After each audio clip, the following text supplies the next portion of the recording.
Un consortium international de médias dont font partie la BBC, Mediapart ou encore RFI, Congo Hold-up, des millions de documents bancaires prouvant d'importants détournements de fonds publics en République démocratique du Congo. Parmi les principaux responsables présumés, l'ancien président Joseph Kabila, son premier cercle également. Bonjour à vous, Sonia Rollet, vous êtes journaliste à RFI, notre consoeur. Merci d'être là. Sonia, vous faites partie de ce consortium et vous êtes donc notamment au cœur de ces révélations. De quelle fuite parle-t-on? Alors, on parle de plus de 3,5 millions de documents bancaires donc issus de la BGFI, donc ce groupe africain, et plus encore de transactions bancaires, et ça veut dire qu'on parle de la plus grosse fuite de documents d'Afrique pour l'heure.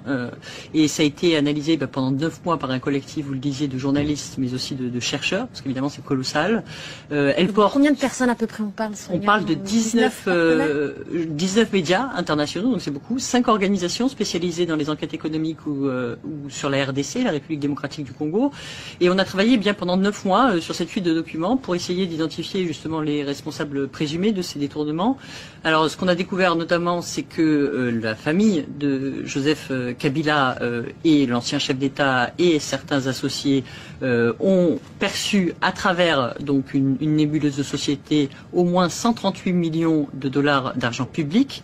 Nous nous intéressons évidemment à chacune de ces sociétés, chacune de ces affaires. Le premier volet, c'est par exemple sur une société qui est assez peu connue au Congo, les gens ignorent complètement ce que c'est, Sudoil, qui a quand même, avec toutes les sociétés qui se trouvent autour, reçu plus de 150 millions de dollars d'argent public. Donc on s'est intéressé sur pourquoi cet argent est arrivé, où est-ce qu'il est allé, qui sont les bénéficiaires.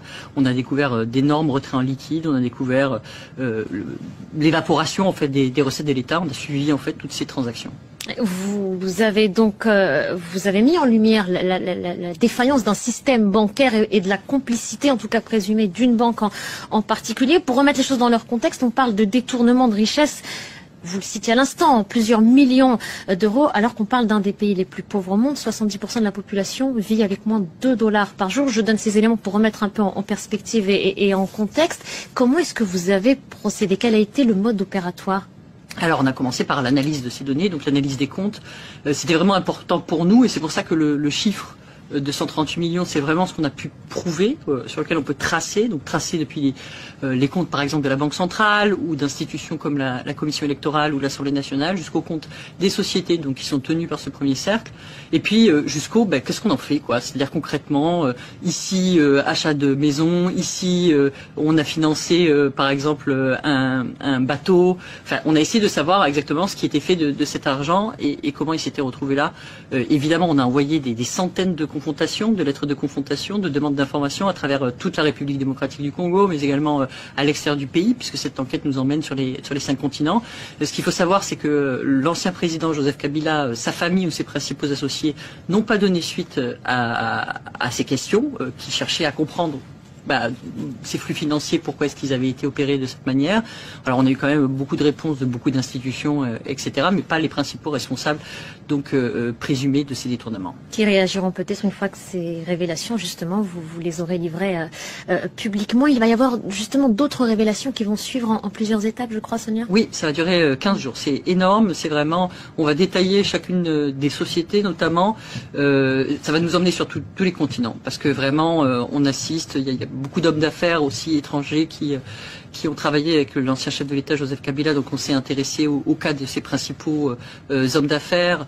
On va s'intéresser à différents cas d'institutions aussi pour essayer de comprendre des événements aussi sur lesquels il y a eu des détournements de fonds.